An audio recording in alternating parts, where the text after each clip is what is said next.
அனைவருக்கும் வணக்கம். மீனராசினியர்களுக்கு நிகழ இருக்கும் குரு பயிற்சி என்ன மாதிரியான நன்மைகள் எல்லாம் ஏற்படுத்தி கொடுக்க இருக்கு, கிரக நிலைகளின் ரீதியாக அமையிருக்கும் சாதகங்கள் என்ன, பாதகங்கள் என்ன, மீனராசினியர்களை பொறுத்த வரைக்கும் இந்த குரு பயிற்சியால் உலகமே உங்களை வியந்து பார்க்கக்கூடிய அளவிற்கு எண்ணற்ற மகிழ்ச்சியான சம்பவங்கள் காத்திருக்கக்கூடிய ஒரு தருணமா இக்காலகட்டம் அமைஞ்சிருக்குதுங்க. அந்த வகையில மேலும் என்ன மாதிரியான முன்னேற்றங்கள் எல்லாம் உங்களுடைய வாழ்வில் ஏற்பட இருக்கு என்பது குறித்தான முழுமையான பதிவு தான் இந்த வீடியோல நம்ம விரிவா பார்க்க போகிறோம். அதற்கு முன்னாடி குரு பகவானை பற்றி சற்று விரிவாக தெரிந்து கொள்வோம். தேவர்களின் ஆச்சாரியரான குருவிற்கு பல சிறப்பு பெயர்கள் உண்டு.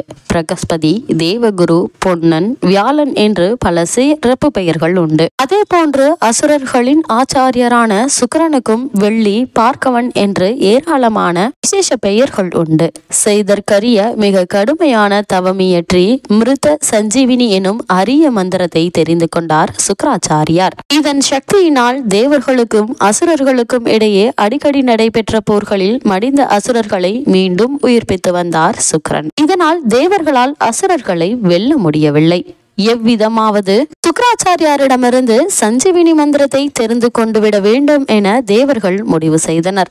அவ்விதம் தெரிந்து கொண்டு விட்டால் போரில் மரணமடையும் தேவர்களை மீண்டும் உயிர்ப்பித்து விடலாம் என்ற எண்ணம் அவர்களுக்கு இதற்கு தகுதியானவர் யார் என தேவர்கள் ஒன்று சேர்ந்து சிந்தித்த போது அத்தகைய திறமை பெற்றது குருவினுடைய குமாரனும் ஒழுக்கங்களில் சிறந்தவனுமான கச்சன் என்ற இளைஞனை அனைத்து தேவர்களும் ஒரு விதமாக தேர்ந்தெடுத்து அவனை சுக்கிராச்சாரியாரிடம் அனுப்பினர். கசனும் சுக்கிரனை அணுகி வணங்கி தன்னை அவரது சீடனாக ஏற்றுக்கொள்ளும்படி வேண்டினான். அவனது முகப்பொலிவையும் அடக்கத்தையும் அறிவையும் கண்ட சுக்கிரனும் அவனை தனது சீடனாக ஏற்றுக்கொண்டார். சுக்கிராச்சாரியருக்கு அழகிலும் அறிவிலும் ஆற்றலிலும் தவத்திலும் சிறந்த தேவயானி என்ற மகள் இருந்தாள். தினமும் தனது தந்தைக்கு தேவையான அனைத்து பணிகளையும் தவறாது செய்து வந்தாள் தேவயானி.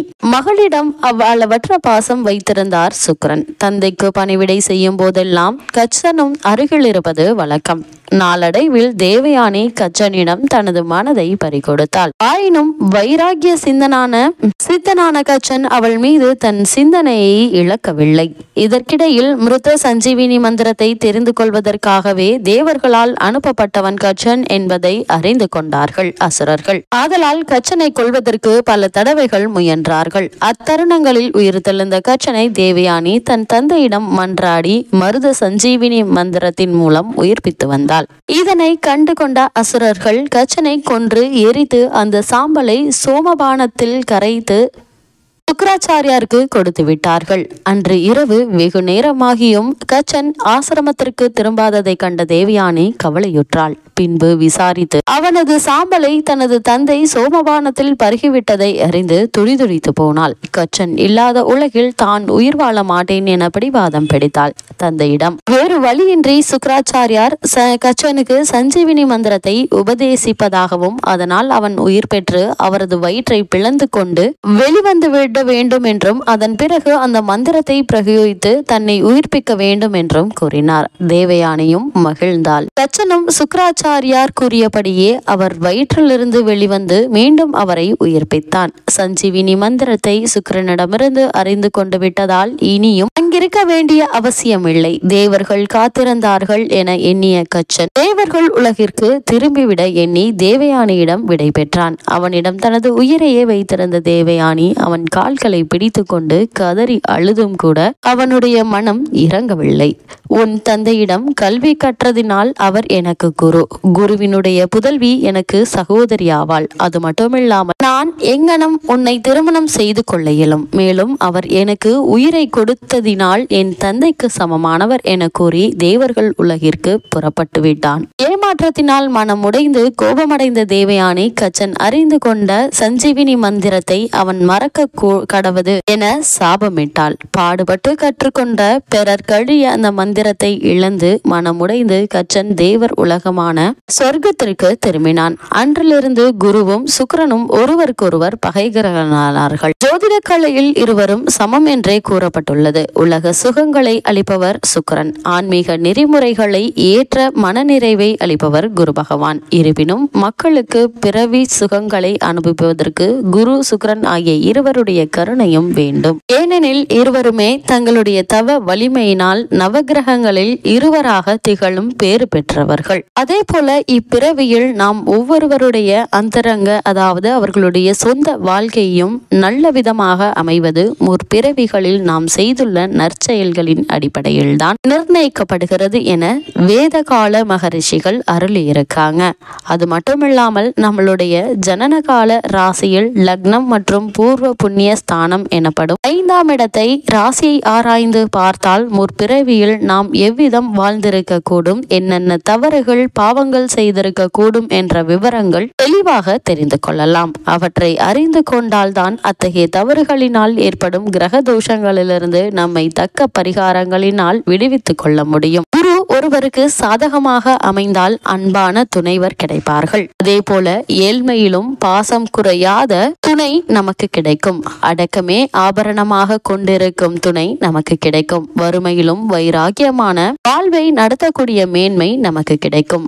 குறிப்பாக கணவரினுடைய பசி அறிந்து உணவூட்டும் மனைவி அமைவதற்கான சாத்தியக்கூறுகள் அதிகம் உண்டு.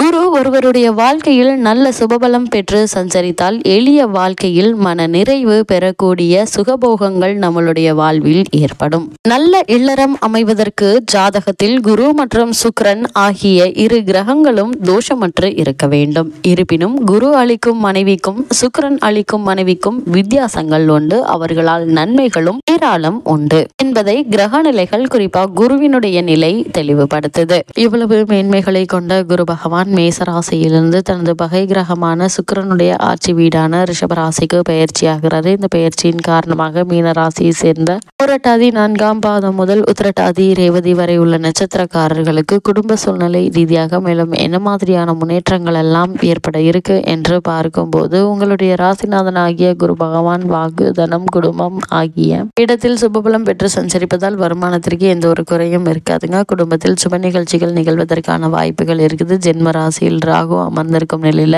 7.5 சனி ஆரம்பித்திருக்கும் நிலையில ஆரோக்கியத்தில் கவனமாக இருப்பது நல்லதுங்க. வீண் கவலைகளை, தேவையற்ற அலைச்சல்களையும் குறைத்து கொள்ளுங்க. வெளியூர் செல்லும் போது எச்சரிக்கையுடன் இருப்பது மிக மிக அவசியங்க. ஏன்னா சிறு விபத்தும் ஏற்படுவதற்கான வாய்ப்புகள் இருக்குது. கலத்திர ஸ்தானத்தில் கேது நிலை கொண்டிருப்பதால மனைவியினுடைய உடல் நலனில் கவனம் வேண்டுங்க. சிறு உடல் உபாதை என்றாலும் கூட உடனே மருத்துவரிடம் அணுகி அதற்கான சிகிச்சை எடுத்துக்கொள்வது நல்லது. மீனராசினியர்களை பொறுத்த வரைக்கும் செவ்வாய் இருப்பதால் பூமி சம்பந்தமான சொத்துக்கள் லாபம் கிடைக்குங்க. குறிப்பா பூர்வீக சொத்து சம்பந்தமான வழக்குகள் இருந்துச்சு அப்படின்னா அந்த வழக்குகள்ல சாதகமான தீர்ப்பினை தற்போது நீங்கள் எதிர்பார்க்கலாங்க. ஒருவேளை நீதிமன்ற வழக்குகள் இருந்தாலும் அந்த வழக்குகள்ல உங்களுக்கே தீர்ப்பு கிடைக்க இருக்குதுங்க. மீனராசியை சேர்ந்த உத்தியோகஸ்தர்களுக்கு குரு பகவானுடைய இந்த ரிஷபராசி சஞ்சாரத்தின் காரணமாக மேலும் என்ன மாதிரியான முன்னேற்றங்கள் எல்லாம் ஏற்பட இருக்கு என்று பார்க்கும்போது, சனி பகவான் உத்தியோகத்திற்கு அதிகாரிங்க. நடந்து கொள்ளும் சூழ்நிலை பல காரணங்களினால் பிரச்சனைகள் ஏற்படுவதற்கான வாய்ப்புகள் இருக்குது. இத்தகைய சூழ்நிலையிலும் உணர்ச்சி வசப்பட்டு தவிர்த்து விடாதீங்க. நிதானமாக நடந்து கொள்ளுங்க. ஜென்மராசியில் ராகு நிலை கொண்டிருப்பதை மறந்துவிட வேண்டாங்க.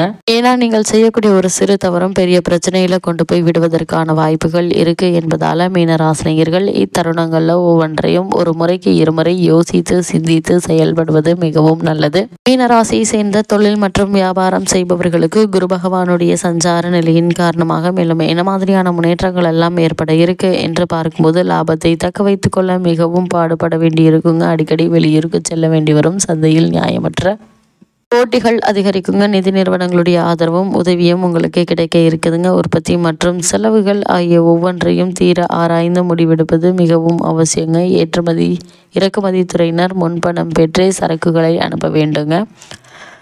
ஏன்னா கிரக நிலைகள் தற்போது அனுகூலமாக இல்லைங்க. பணத்தை இழப்பதற்கு சாத்தியக்கூறுகள் இருக்கு என்பதால எப்போதுமே பணத்தை வாங்கி கொண்டு பொருட்களை அனுப்புவது சால சிறந்ததாக அமையுங்க. மீனராசியை சேர்ந்த மாணவ மாணவியரை பொறுத்த வரைக்கும் வித்யாஸ்தானமும் வித்யாகாரகரும் அனுகூலமாக இருப்பதால கல்வி முன்னேற்றம் தடைபடாது. ஜென்ம ராசியில் ராகுவும் விரயத்தில் சனி பகவானும் நிலை கொண்டிருப்பதால ஆரோக்கியத்தில் மட்டும் கவனமாக இருப்பது மிக மிக அவசியங்க. சிறு உடல் உபாதை என்றாலும் கூட உடனே மருத்துவரிடம் சென்று அதற்கான சிகிச்சை எடுத்துக்கொள்வது நல்லதுங்க. அதே போல சக மாணவ மாணவிகளுடன் பழகுவதை கண்டிப்பாக தவிர்க்க வேண்டுங்க. மாணவியுடன் நெருங்கி பழகாமல் இருப்பது அவசியங்க. ஏன்னா கிரக நிலைகளின்படி வீழ்பழி ஏற்படுவதற்கான சாத்தியக்கூறுகள் அதிகம் இருக்குது. மீனராசினியர்களுக்கு கிரக நிலைகளின் ரீதியாக கூறப்படும் பரிகாரம் என்ன என்று பார்க்கும்போது, சனிக்கிழமைகள்ல உபவாசம் இருப்பது மிகச்சிறந்த பரிகாரம் ஆகுங்க. இயலாதவர்கள் 12 சனிக்கிழமைகள் திருக்கோவில் ஒன்றிலோ அல்லது வீட்டு பூஜை அறையிலேயோ 5 அல்லது 12 நல்லெண்ணெய் தீபங்கள் ஏற்றி வந்தால் போதுங்க. எண்ணற்ற நன்மைகள் உங்களுடைய வாழ்வில் ஏற்படும்.